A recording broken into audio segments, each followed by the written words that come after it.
Hey, real quick, little life advice and guidance point you in the right direction from your big bro's perspective. Did you know that God is often the closest to us when we are down in the pit suffering? When we just feel down, depressed, anxious.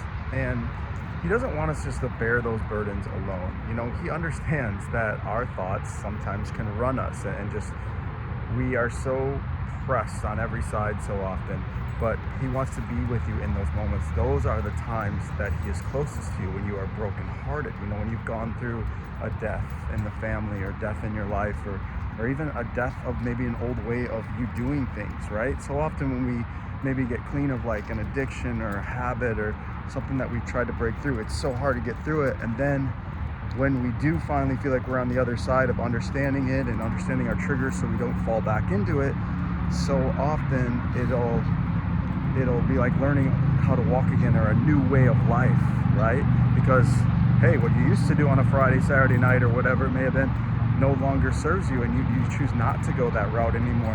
And that can be just like learning a whole new way of life, right? And even in those moments you can get down and depressed, or you have this big aspirations of things that you thought were gonna like fulfill you or live even a better life when you're trying to do the right thing.